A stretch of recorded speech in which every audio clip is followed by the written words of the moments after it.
So I got a question today, and it was, Amy, I want to get a job running a dive boat. Can you tell me what type of captain's license is right for me? Yes, John, I can. So since you're getting a U.S. Coast Guard license, we'll talk about the options that are available through the U.S. Coast Guard. But keep in mind, for those of you that aren't American citizens or aren't in the United States and want to get a captain's license and run a charter boat in the islands or somewhere in Europe, there's also captain's licenses available for you too. And we'll talk about those another day. But for today, we're going to cover the U.S. Coast Guard.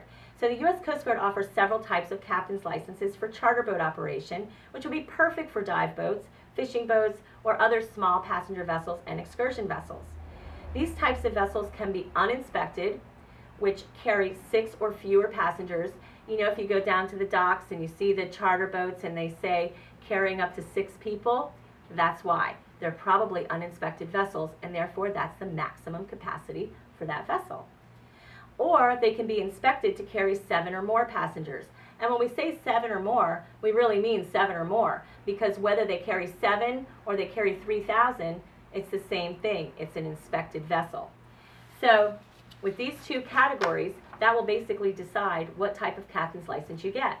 If you're going to be operating an uninspected vessel, you can get what's known as an operator of uninspected passenger vessels licenses, commonly called a 6-pack, because again, they can carry up to 6 passengers.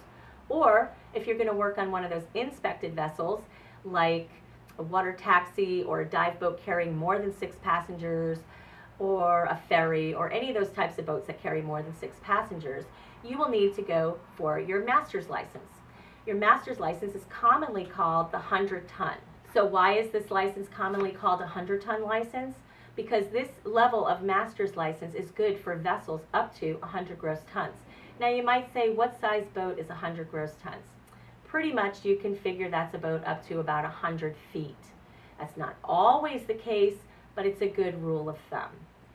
So basically, when you're making your decision of whether you're going to go for an uninspected vessel license or an inspected vessel license, you should always go with a license that's going to match your experience and meet your career goals.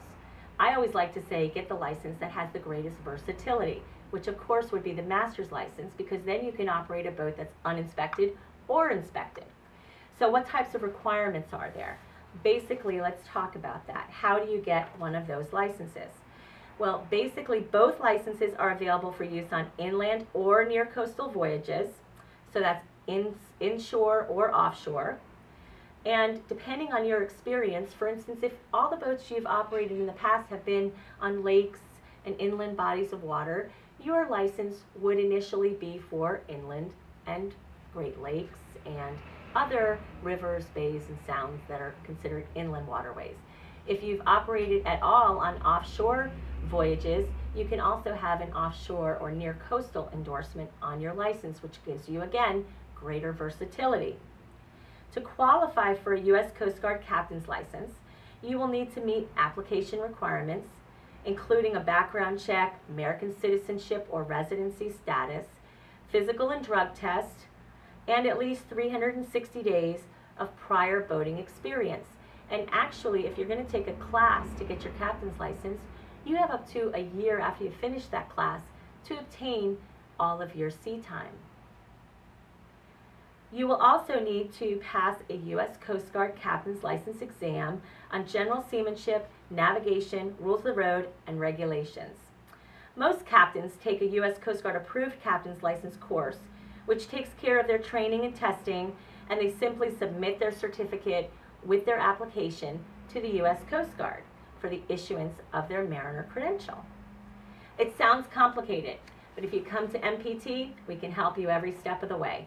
We help you with your paperwork, we help you decide what kind of license to get, we give you all the training you need, and we're U.S. Coast Guard approved, so you actually take your Coast Guard test right here in the convenience of your classroom. So we hope to see you soon. It's a great career choice, or even a great option for people that want to make a little bit of money with their boat, chartering it out, doing fishing guides, or getting a part-time job as a water taxi operator. There's so many options within the industry, and we'll help you get that captain's license that you're looking for.